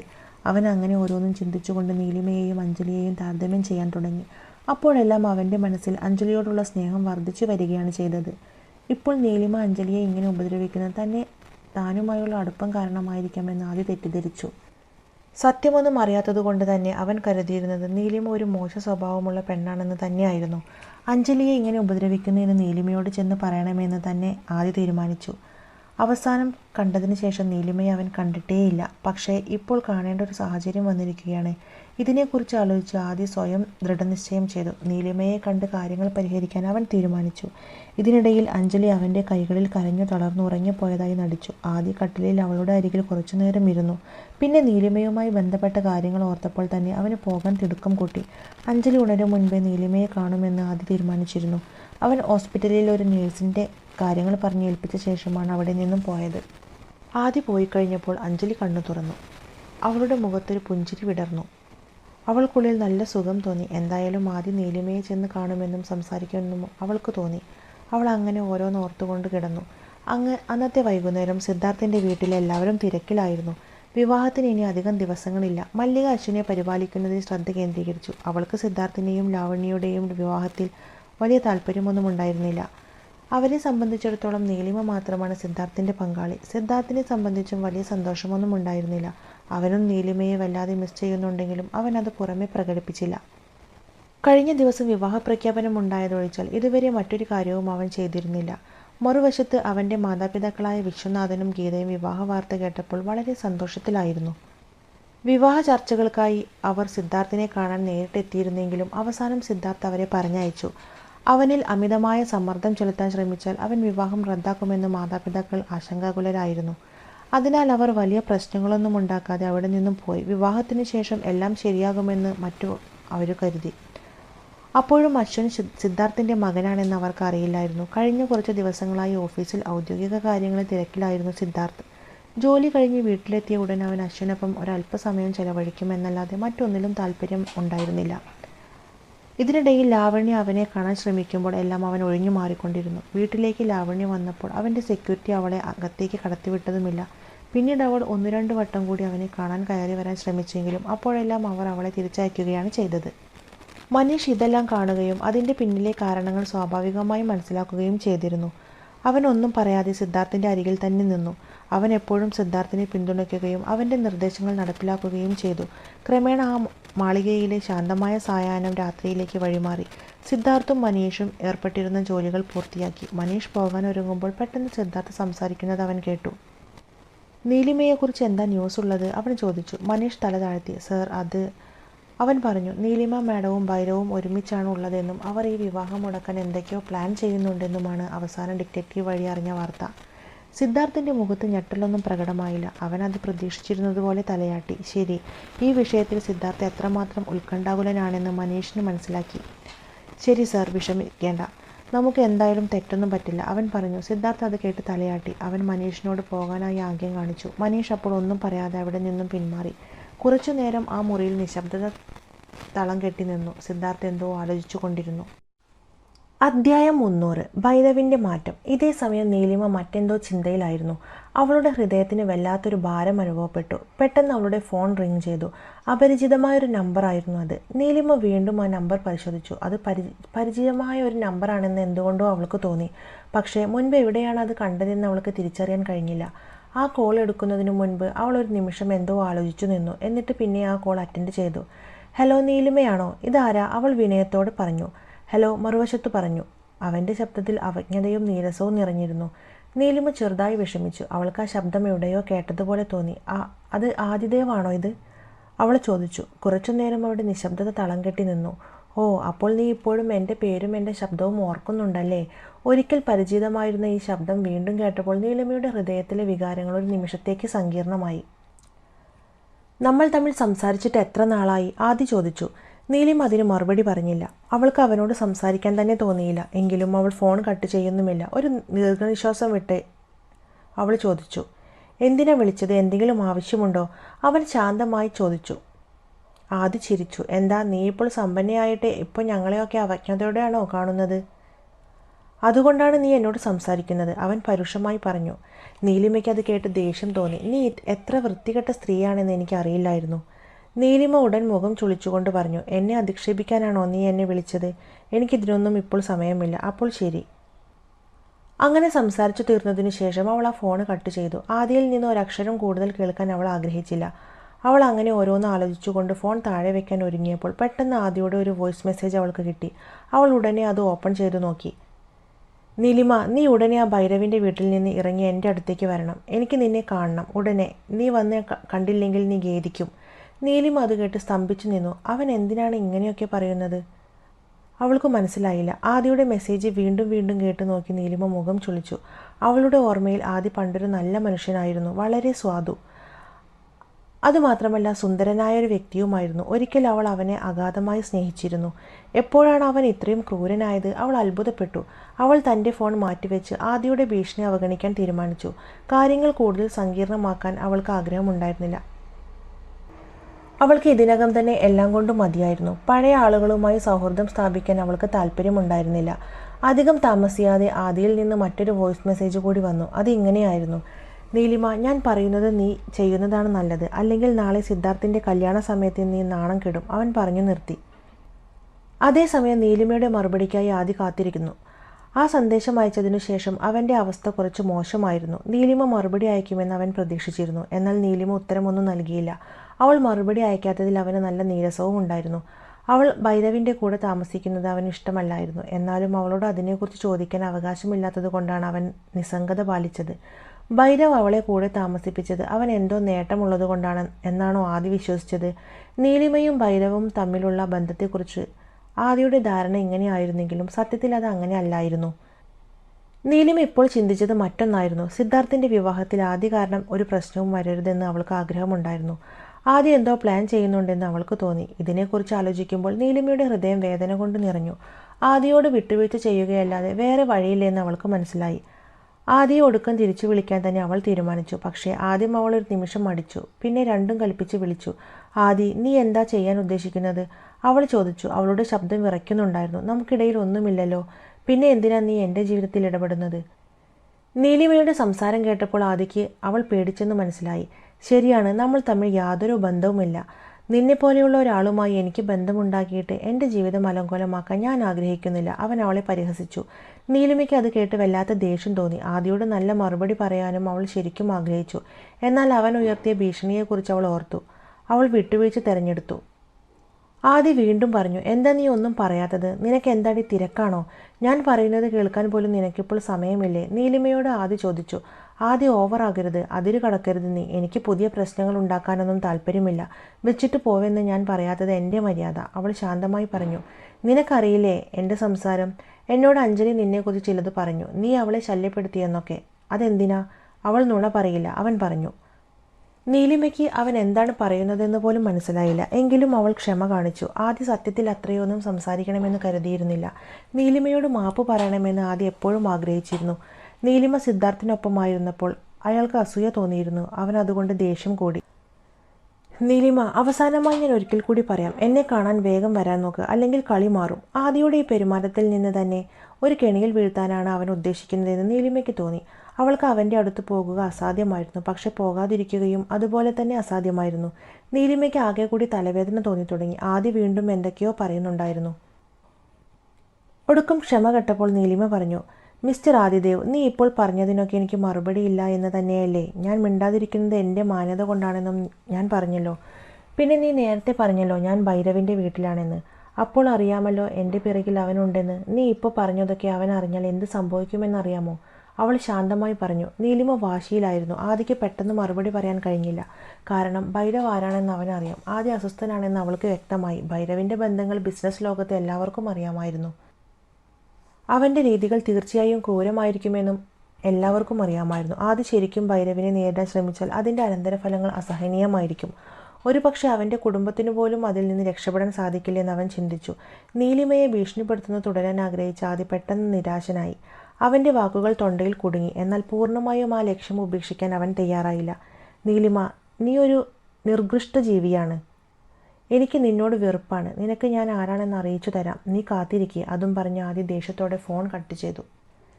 നീലിമ കോളിനൊന്നും പറഞ്ഞില്ല. നീലിമയ്ക്ക് വല്ലാത്ത ദേഷ്യം വന്നെങ്കിലും അവൾ പിന്നെ ആദിയെ തിരിച്ചു വിളിക്കാനൊന്നും മുതിർന്നില്ല. അവൻ സിദ്ധാർത്ഥിൻ്റെ കല്യാണം മുടക്കാൻ എന്തെങ്കിലുമൊക്കെ പ്ലാൻ ചെയ്യുമെന്ന് അവൾക്ക് തോന്നിയിരുന്നു. എങ്കിലും അവൾ അതിനെക്കുറിച്ച് കൂടുതൽ ചിന്തിച്ചില്ല. അപ്പോഴാണ് പിന്നിൽ ഒരു പുരുഷൻ്റെ ശബ്ദം കേൾക്കുന്നത്. അപ്പോൾ നീ എന്നെക്കുറിച്ചൊക്കെ ഇങ്ങനെയൊക്കെയാണല്ലേ വിചാരിച്ചു വെച്ചിരിക്കുന്നത്? ഭൈരവ് പിന്നിൽ നിന്ന് ചോദിച്ചു. അപ്പോഴാണ് അവൻ പിന്നിൽ കുറച്ചു നേരമായി വന്നു നിൽക്കുന്നുണ്ടെന്ന് നീലിമയ്ക്ക് മനസ്സിലായത്. അവൾ ഉടനെ പറഞ്ഞു. ഞാൻ വെറുതെ പേടിപ്പിക്കാനായി തമാശയായി പറഞ്ഞതാ, അതൊന്നും കാര്യമായി എടുക്കരുത്. ഭൈരവ് ചിരിയോടെ തലയാട്ടി. അവൻ്റെ കണ്ണുകളിലും ആ പുഞ്ചിരി ഉണ്ടായിരുന്നു. അതൊന്നും സാരമില്ല, നീ എന്തായാലും എന്നെ പുകഴ്ത്തിയാണല്ലോ പറഞ്ഞത്, അതെനിക്കിഷ്ടപ്പെട്ടു. നീലിമയെ നോക്കി ഭൈരവ് പറഞ്ഞു. നീലിമയ്ക്ക് ആകെ ഒരു നാണക്കേട് തോന്നി. ഞാൻ മറ്റൊന്നും ഉദ്ദേശിച്ചു പറഞ്ഞതല്ല, പെട്ടെന്ന് എനിക്ക് അങ്ങനെ പറയാനാണ് തോന്നിയത്. അവളുടെ പരിഭ്രമം ശ്രദ്ധിച്ച ഭൈരവ് പിന്നെ അവളോട് അതിനെക്കുറിച്ച് സംസാരിക്കാതെ വേറൊരു കാര്യം ചോദിച്ചു. അഞ്ജലിയുടെ കാമുകനായിരിക്കും വിളിച്ചതല്ലേ? നീലിമയുടെ മുഖം വിടർന്നു. അവൾക്ക് അപ്പോൾ ഒരു കാര്യം ഓർമ്മ വന്നു. ഭൈരവുമായി കൂടി ചേർന്ന് താൻ അഞ്ജലിയെ ഉപദ്രവിച്ചു എന്നാണ് ആദി പറഞ്ഞത്. ഇനി അഞ്ജലിയുടെ അവസ്ഥയ്ക്ക് പിന്നിൽ ഭൈരവായിരിക്കുമോ കാരണമെന്ന് തോന്നിയതുകൊണ്ട് നീലിമ ചോദിച്ചു. നിങ്ങൾ അഞ്ജലിക്ക് ഇത് എന്തിനാണ് ഇങ്ങനെയൊക്കെ ചെയ്തത്? അതുകൊണ്ട് എനിക്കാണ് പ്രശ്നം വരുന്നത്. അവൻ, അതായത് അഞ്ജലിയുടെ കാമുകൻ, ഇനി എന്തൊക്കെ കാട്ടുകൂട്ടുമെന്നും എനിക്കറിയില്ല. നീലിമ തൻ്റെ സംശയം അവനോട് യാതൊരു മുഖവുരയും കൂടാതെ രേഖപ്പെടുത്തി. അപ്പോൾ ഭൈരവ് തൻ്റെ പുരികങ്ങൾ ഉയർത്തി. അഞ്ജലിയെ ഞാൻ തന്നെയാണ് ഈ അവസ്ഥയിലാക്കിയത്. അവൾ നിന്നെ ഉപദ്രവിക്കാൻ നോക്കി നിൽക്കാൻ എനിക്ക് കഴിയില്ല. അവൾക്കൊരു താക്കീത് കൊടുത്തതാണ്, അല്ലാതെ മറ്റൊന്നും ഞാൻ ചെയ്തിട്ടില്ല. അത് കേട്ട് നീലിമ ചെറുതായി ഒന്ന് ഞെട്ടി. അതാണോ ശരിക്കും നടന്നത്? അവൾ ചോദിച്ചു. വിടർന്ന കണ്ണുകളോടെ അവൻ ഭൈരവിനെ നോക്കി. അതുകൊണ്ടാണല്ലേ എനിക്ക് നീ എന്തോ മറയ്ക്കുന്നുണ്ടെന്ന് തോന്നിയത്? എനിക്കത് മനസ്സിലാക്കാൻ കഴിഞ്ഞില്ലല്ലോ, അവൾ അത്ഭുതത്തോടെ ചോദിച്ചു. ഭൈരവ് തൻ്റെ പുരികങ്ങൾ ഉയർത്തി. അതെ, മറ്റെന്തിനൊക്കെയാണ് മറയ്ക്കാനുള്ളത്? ആ നിമിഷം എന്താണ് അതിന് മറുപടി പറയേണ്ടതെന്ന് നീലിമയ്ക്ക് പെട്ടെന്ന് അറിയില്ലായിരുന്നു. എല്ലാത്തിനും ഉപരി ഭൈരവിൻ്റെ ഈ കാര്യത്തിൽ കുറ്റപ്പെടുത്താനും കഴിയില്ല. കാരണം അവൻ ഇപ്പോൾ തനിക്ക് വേണ്ടിയാണ് അഞ്ജലിയോട് ഇങ്ങനെയൊക്കെ കാണിച്ചിരിക്കുന്നത്. ഒരു നിമിഷം അവർ രണ്ടുപേരും അവിടുത്തെ സോഫയിൽ മിണ്ടാതിരുന്നു. കുറച്ചുനേരം കഴിഞ്ഞപ്പോൾ നീലിമ പറഞ്ഞു. നാളെ സിദ്ധാർത്ഥിൻ്റെ കല്യാണമാണ്. അത് പറയുമ്പോൾ അവളുടെ മുഖത്തൊരു പരിഭ്രമം നിഴലിച്ചിരുന്നു. അവളുടെ ഭാവം കണ്ടപ്പോൾ ഭൈരവിൻ്റെ ഹൃദയത്തിൽ ഒരു സങ്കടം തോന്നി. എന്ത് ചെയ്യണമെന്നറിയാതെ പകച്ചു നിന്ന അയാളുടെ ഹൃദയത്തിൽ ഒരു സൂചി മെല്ലെ കുത്തുന്നത് പോലെ തോന്നി. അവന് നീലിമയോട് വല്ലാത്ത സ്നേഹം തോന്നി തുടങ്ങുന്നുണ്ടായിരുന്നു. നീ ഇതൊക്കെ ഓർത്തുകൊണ്ടിരിക്കുകയാണോ? നിനക്ക് വേറെ പണിയൊന്നുമില്ലേ? തൻ്റെ ചുണ്ടിൽ നിന്നും ഈ വാക്കുകൾ പുറത്തേക്ക് വന്നത് കേട്ട് അവൻ തന്നെ ചെറുതായി ഒന്ന് ഞെട്ടിപ്പോയി. എനിക്കത് കേട്ടിട്ട് അസൂയ തോന്നിയോ? എപ്പോഴാണ് എനിക്ക് ഇങ്ങനെ തോന്നാൻ തുടങ്ങിയത്? എനിക്ക് എന്താണ് സംഭവിച്ചത്? ഭൈരവ് അത്ഭുതപ്പെട്ടു. നീലിമ അത് കേട്ട് അസ്വസ്ഥയായി. അവൾക്ക് ഭൈരവിനെ ഇപ്പോഴും പെരുമാറ്റം വല്ലാത്ത വിചിത്രമായി തോന്നി. ഞാനത് ഓർത്തുകൊണ്ടിരുന്നതല്ല. ഞാൻ ഓർത്തതെല്ലാം അശ്വിനെക്കുറിച്ചാണ്. അവരെ നാളെ കൂടെ കൂട്ടാൻ പറ്റിയെങ്കിൽ ഞാൻ ഈ നാട് തന്നെ വിട്ടുപോയേനെ. അവൾ പറഞ്ഞത് കേട്ട് ഭൈരവ് അവളെ നോക്കി. അവളെ ആ നിമിഷം കെട്ടിപ്പിടിക്കാൻ അവൻ ശരിക്കും ആഗ്രഹിച്ചു. എന്തെന്നാൽ അവൻ വെറുതെ ഒന്ന് ചിരിച്ചതല്ലാതെ മറ്റൊന്നും പറഞ്ഞില്ല. അവർ രണ്ടുപേരും കുറച്ചു നേരം കൂടി മിണ്ടാതിരുന്നു. എന്നിട്ട് നീലിമ എഴുന്നേറ്റ് മുറിയിലേക്ക് പോയി.